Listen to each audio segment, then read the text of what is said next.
Halo Bapak dan Ibu dosen Universitas Maritim Raja Ali Haji. Perkenalkan, nama saya Pak Maurinus Koda SPD. Saya adalah mahasiswa PPG dalam jabatan Universitas Maritim Raja Ali Haji angkatan ketiga. Saat ini saya sedang berada di SMA Yosudarso. Saya akan melangsungkan PPL tahap kedua di kelas 12 Biologi Peminatan. Berikut adalah video pembelajaran saya.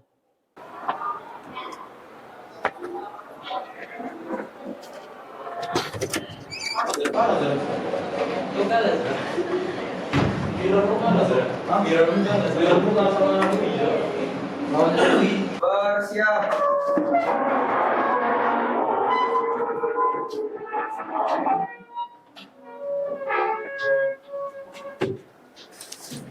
Beri salam.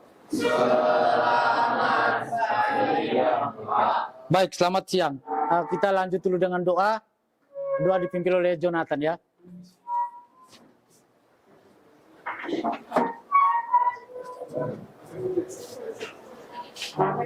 Teman-teman, sebelum kita mulai pelajaran, mari kita berdoa menurut agama dan percaya masing-masing. Saya pimpin secara Kristen. Mari kita bersatu dalam doa. Bapak, terima kasih Bapak atas berkat pada hari ini. Hingga saat ini kami dapat berkumpul untuk belajar ya Bapak. Bapak, kiranya Engkau memberkati pembelajaran kami dari awal pertengahan dan nanti Bapak. Berkati juga Bapak, Pak Moren yang akan mengajari materinya Bapak.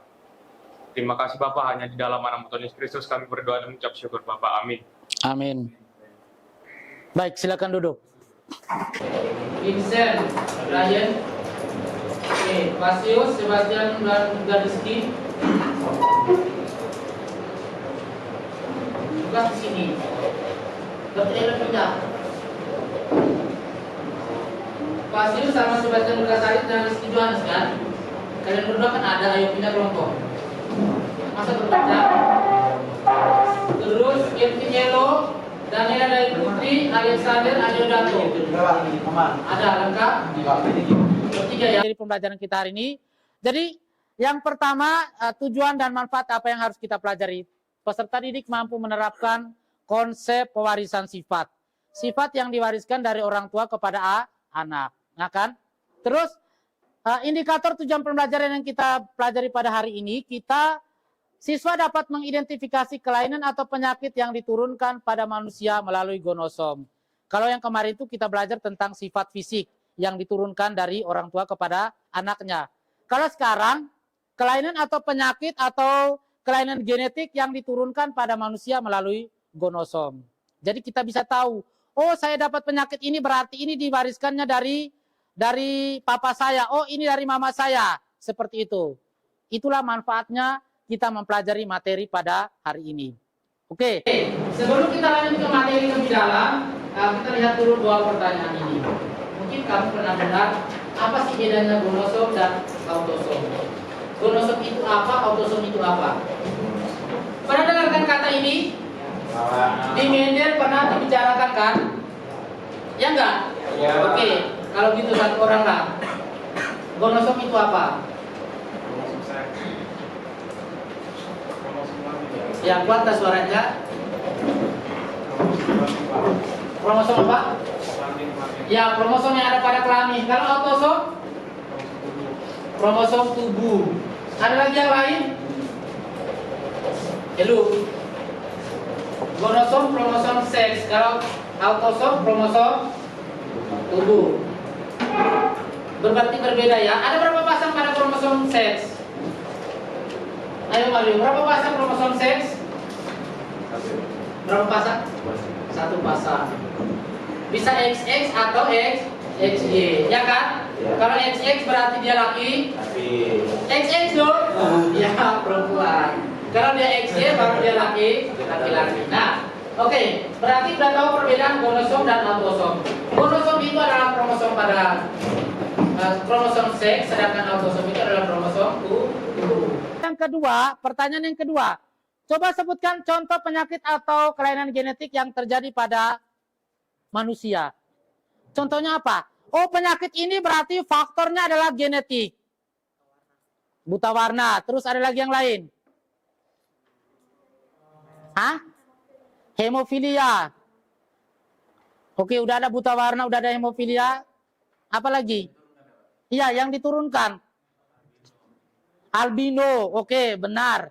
Terus botak bisa. Terus apa lagi? Ada buta warna, ada hemofilia, ada botak. Terus ada albino, terus ada lagi yang lain. Pokoknya dia ini sifatnya adalah genetik. Ayo, ada lagi yang kalian tahu? Enggak ada? Hah? Ya, bisu tuli itu juga salah satu faktornya adalah genetik. Itulah yang berhubungan dengan faktor contoh sifat-sifat yang diturunkan melalui genetik. Tapi tadi kan secara umum aja. Nanti ntar kita akan lihatnya adalah yang hanya berhubungan dengan gonosom. Bisa pergi? Kalian membaca literatur. Setelah membaca literatur itu, kalian harus memaparkan apa yang kalian dapatkan itu melalui aplikasi Padlet. Jadi aplikasinya udah saya kirim di dalam WhatsApp grup, udah kan? Oke.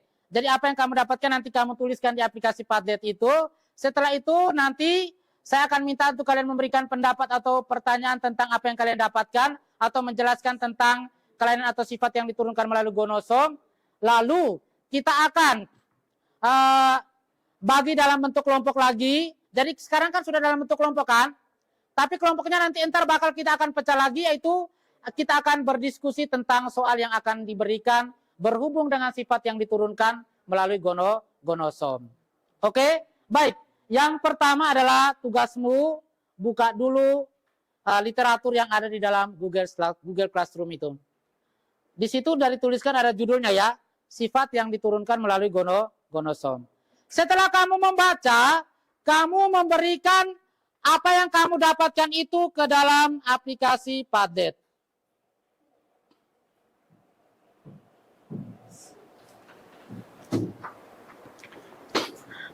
Misalnya, contoh kelainan atau penyakit genetik yang diturunkan melalui gonosom yang kau dapatkan melalui literatur itu.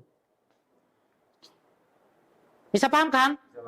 Pastikan dulu buka literaturnya ya, jangan dulu kamu mau buka yang lain. Ya. Ya, di Padlet enggak dulu. Aplikasi Padlet ada di dalam grup WhatsApp ya. Nah. Yang kamu temukan contoh-contohnya itu dituliskan di Padlet ini juga. Nggak perlu penjelasannya, contohnya aja dulu ya. Nah, contohnya apa? Contoh kelainan atau penyakit genetik yang diturunkan melalui gonosom udah kalian tulis. Ada hemofilia, ada buta warna, hipertrikosis, terus apa lagi? Anodontia, Webetus, terus gigi coklat. Nah, sekarang saya mau minta dulu. Siapa yang kalian harus bisa memberikan penjelasan berdasarkan apa yang kamu baca. Oke? Salah satu contoh jenis kelainan atau penyakit yang diturunkan melalui gonosom yang kamu benar-benar pahami dari literatur tersebut. Ayo. Siapa yang duluan? Semuanya. Salah satunya aja. Maksudnya semuanya disuruh jawab. Enggak juga. Setiap kelompok satu-satu lah. Ayo. Kelainan mana yang kamu benar-benar memahami? Buta warna, Pak. Oke, buta warna. Jelaskan dulu, kenapa buta warna? Jadi buta warna itu terpaut pada gen X. Jadi bisa laki-laki, bisa perempuan. Jadi gen yang berpengaruh itu XC, apa namanya? Tapi Resesif atau dominan itu aja? CB. Dia gen resesif, Pak. Oke, baik, lanjut terus jelaskan. Jadi jadi kalau karena di laki-laki dia hanya punya kromosom X cuma satu, jadi kalau kena gennya dia langsung buta warna. Sedangkan kalau perempuan dia butuh dua-duanya baru kena buta warna. Dua-duanya yang seperti apa? Dua-duanya kena resesif gen. Oke. Kalau misalnya satunya dominan, satunya resesif, Dia jadi carrier, Pak. jadi carrier. Kalau dominan dua-duanya, Baru di normal. oh itu normal. Kalau resesif dua-duanya, itu baru buta warna. Oke. Pada cowok, pada X, pada cowok berarti kalau pada cowok dia bersifat resesif berarti cowok itu buta warna. Kalau pada cewek kan X dua-duanya. Kalau dua-dua X itu bersifat resesif maka cewek itu buta warna. Tetapi kalau dia cuma resesinya cuma satu X doang, satunya dominan, berarti cewek itu tidak buta warna, tetapi dia membawa sifat buta warna. Kalau cewek itu dua-duanya X-nya normal, dominan, maka itu adalah sifatnya normal. Oke, itu satu buta warna. Ada Hai Luri. Nah, berdiri aja. Oke. Ya, hemofilia.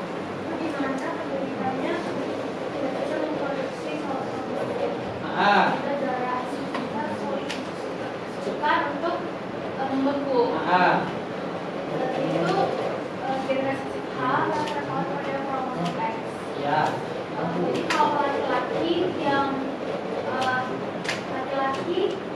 memiliki X yang terpaut memiliki X yang hanya tapi dia menderita hemofilia. Tapi kalau perempuan hanya salah satu X saja yang memiliki si hemofilia ini, maka dia itu carrier.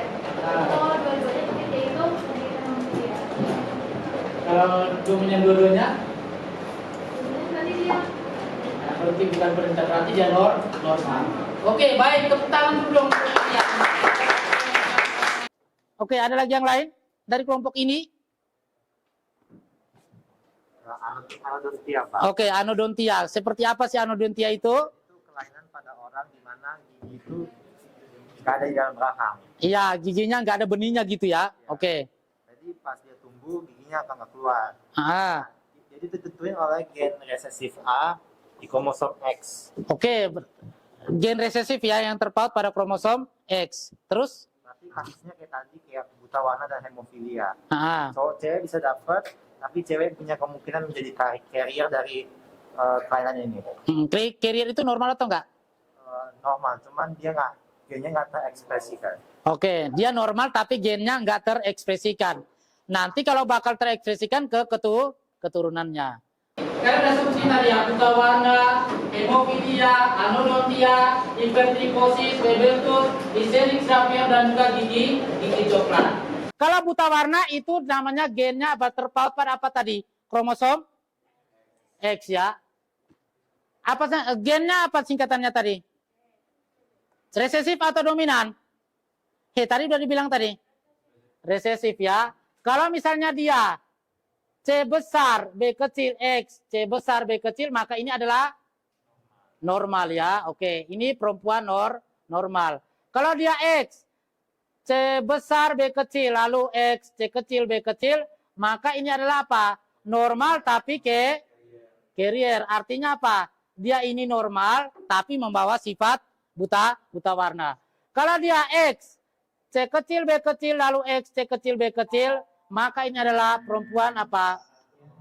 Ya, perempuan buta warna ya. PBW. Lalu kalau X, C besar, Y, maka ini adalah apa? Laki-laki buta. Ya, laki-laki normal. Kalau dia X-nya C kecil, Y, maka ini adalah laki buta warna. Itu tentang buta warna ya. Kalau hemofilia berarti ditentukan oleh gen apa tadi guys? Kalau hemofilia dia genotipnya bersifat pakai apa tadi? Huruf apa tadi? H ya. Maka kalau H besar X H besar, maka ini perempuannya apa? Normal. X H besar X H kecil, maka ini perempuannya normal carrier. Kalau X H kecil, maka ini adalah perempuan perempuan hemofilia. Begitupun dengan laki-laki, kalau X-nya H besarnya itu terpaut pada X-nya, maka itu adalah laki-laki normal. Kalau H kecilnya terpaut pada X-nya, maka ini adalah laki-laki yang apa? Laki hemofilia. Bisa paham ini? Bisa enggak? Begitupun kalau anodontia itu ditentukan oleh gen A kecil atau gen resesif A kecil yang terpaut pada kromosom X, ya kan? Jadi kalau perempuan udah pasti, kalau X A besar berarti perempuannya apa? Normal. X A besar X A kecil carrier. Kalau dia X A kecil berarti perempuannya apa? anodontia. Jadi ingat itu baik-baik itu. Begitupun juga dengan laki-lakinya. Hipertrikosis, Webetus, Hysterix gravior. Mana dari ada berapa jenis ini? 2, 4, 6, 7. Mana yang gennya ditentukan oleh gen dominan? Gigi coklat. Gigi coklat ditentukan oleh gen dominan. Jadi kalau dia gennya dominan semua berarti tetap kena. Gennya heterozigot pun tetap kena. Kalau dia resesif semua baru dia normal. Sedangkan selain dari ini sifatnya adalah resesif semua yang terpaut pada kromosom gonosom. Oke, ya. Sudah dalam bentuk kelompok, ada satu kelompok 3 orang. Seperti kemarin ya, satu kelompok yang nomor 1 akan mendapatkan soal nomor 1, yang nomor 2 akan mendapatkan soal nomor 2, dan yang nomor 3 akan mendapatkan soal nomor 3. Buka dulu LKPD itu. Soal nomor 1 ada 1A dan 1B. Berarti yang nomor 1 dari setiap kelompok itu, Joseph, nomor 1 ada 2 soal ini. Lalu kelompok 2, Fasius, ada 2 soal. Mana Fasius? Kelompok 3, Kelvin Elo. Di rumah. Enggak ada ya. Mana Danila Dayu Putri? Nah, tugasmu Danila Dayu Putri 2 soal itu. Lalu Alexander nomor 2, Adeodato nomor 3. Mana? Oke. Kelompok 4, Marcel Mayor nomor 1. Mario nomor 2, nomor 3 Yuna. Oke. Kalau udah selesai tulis semua, kita akan pencar lagi dari kelompok ini. Yang memegang soal nomor 1 seperti biasa duduk di sini. Yang memegang soal nomor 2 di bagian tengah-tengah sini dan nomor 3 di ujung. Setelah mendapatkan anak keturunannya kan 4. Terus dia bilang, apa itu dia? Anak laki. Jika anak laki-lakinya yang tidak memiliki sifat seperti bapaknya, berarti anak laki-lakinya yang normal. Mana? Jika anak laki-lakinya yang tidak memiliki sifat seperti bapaknya itu menikah dengan seorang perempuan yang memiliki sifat pembawa sifat hemofilia. Jadi ya, dia laki yang normal ini dia menikah lagi dengan ini mana? Berarti yang ini kan laki-lakinya kan. Dia nikah lagi dengan istrinya itu membawa sifat hemofilia. Itu baru kau silangkan. Setelah kamu silangkan itulah baru akan terjawab soal pertanyaan pertama dan kedua itu. Bisa kan? Angelin bisa, itu diskusi dan setelah itu. Semua udah dikerjakan kan? Masing-masing kelompok udah kan? Nah kalau gitu, sekarang kita kembali lagi ke kelompok asli. Ayo. Sekarang tugasmu adalah sudah kembali ke kelompok awal, saling berbagilah apa yang kalian dapatkan dari kelompok asli tadi ke teman-teman dalam kelompok. Oke, saling berbagi dulu baru kita akan mengerjakan hasilnya. Ya. Saling berbagi dulu, lihat dulu penjelasannya seperti apa.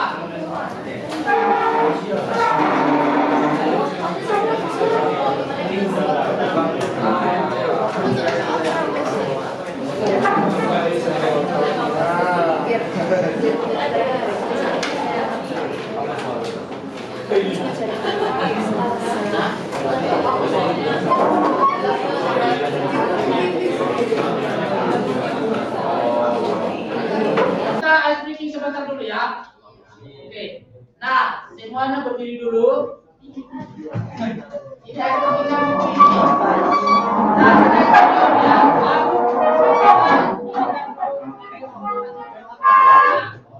Kuisnya adalah ini. Sekarang di masing-masing kelompok siapkan satu alat yang untuk kalian rebutan.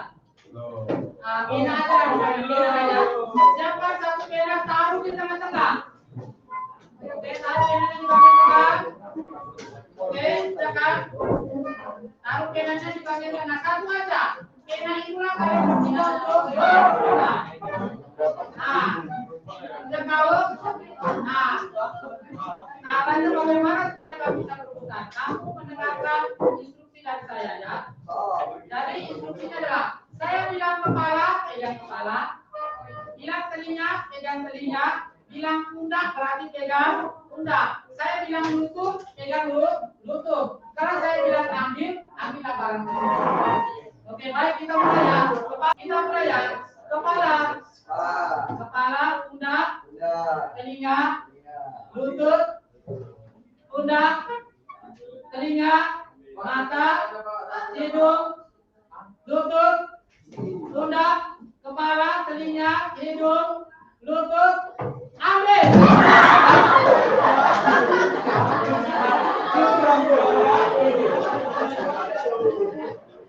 Kita mulai dari nomor 3 duluan. Nah, di soal nomor 3 ini, lalu kita mulai dari soal nomor 3. Seorang laki-laki yang menderita hemofilia menikah dengan, berarti P-nya sama dengan X kecil Y. Menikah dengan seorang perempuan carrier hemofilia, berarti X besar, X kecil. Dari hasil pernikahannya mereka dikaruniai 2 orang anak, yaitu 2 orang anak perempuan dan 2 orang anak laki-laki. Terus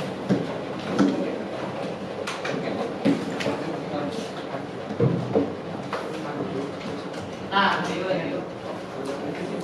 jika anak laki-lakinya yang tidak memiliki sifat seperti bapaknya kan hemofilia kan, maka anak laki-lakinya yang normal ini kita ambil, lalu kita silakan lagi, yaitu X besar Y. Menikah lagi dengan seorang perempuan mana tadi yang memiliki sifat pembawa sifat hemofilia, berarti X besar, X kecil. Oke.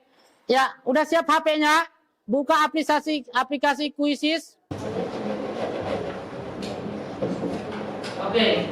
Itu kodenya ya, 784488.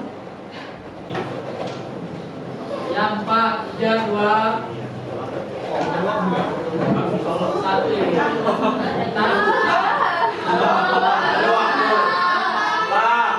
Bapak nggak bilang. Ada waktu. Baik, ini skip kan? Tahu.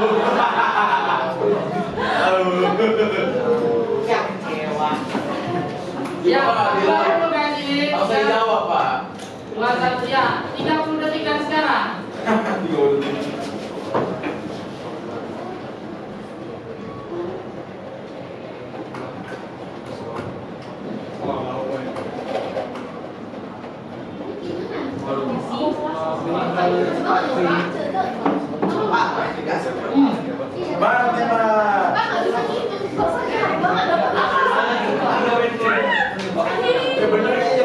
Pakai nalar jalan nggak? Ayo.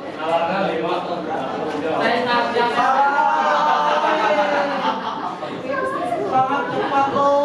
Lagi pasir lagi yang sini. Nah, jadi nomor 1 tadi itu jawabannya adalah 0%. Kalau nomor 2 itu anak perempuannya normal, laki-lakinya juga normal. Kalau nomor 3 itu ada normal dan ada carrier.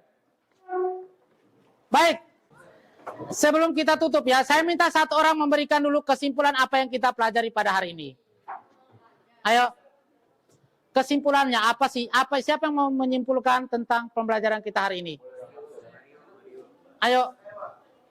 Brian, Pak Brian. Joseph, ayo Joseph. Jadi kita hari ini belajar kelainan pada manusia secara spesifik penyakit yang diturunkan melalui melalui keturunan ya sistemnya ya.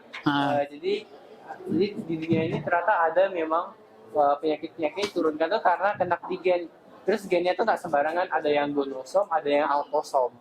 Jadi kalau misalnya yang gonosom tuh, maka bisa aja ada yang laki-laki hanya laki-laki yang bisa kena, ada juga yang kedua-dua seks juga bisa kena gitu. Oke, baik.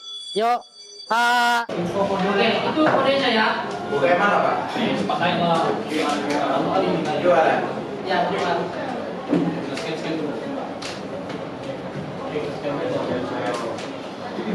Selesai nanti saya akan minta beberapa berikan secara lisan ya kayak kemarin ya. Udah ya? Oh gitu, nulis gitu, Pak. Pak, 3 minggu buat tinggal nih, Pak. Nah, yang pertama dulu ya. Hanya mau belajar.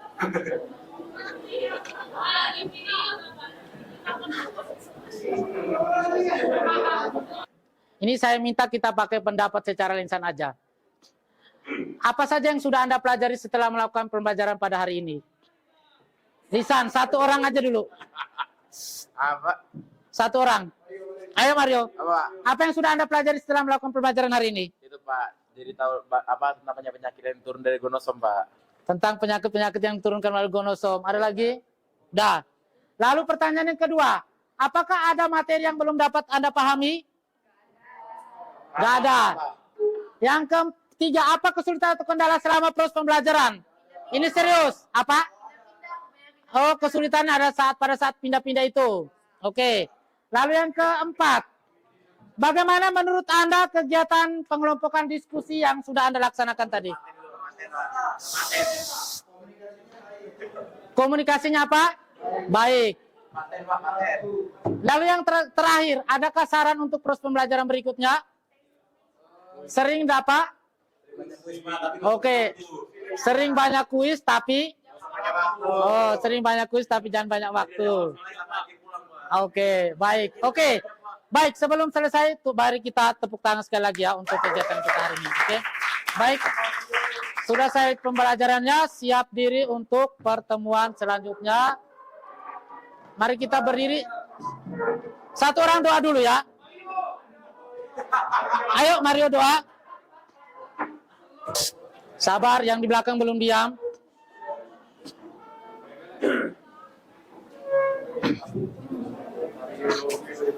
Pertama, mari kita bisa berdoa. Saya akan bicara Katolik yang bisa menyesuaikan. Dalam nama Bapa dan Putra dan Roh Kudus. Amin.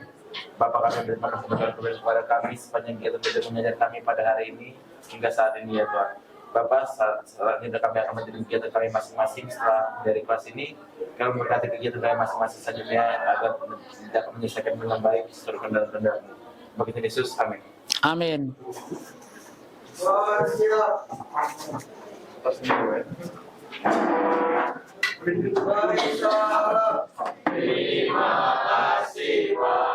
Oke, baik, silakan ini ya.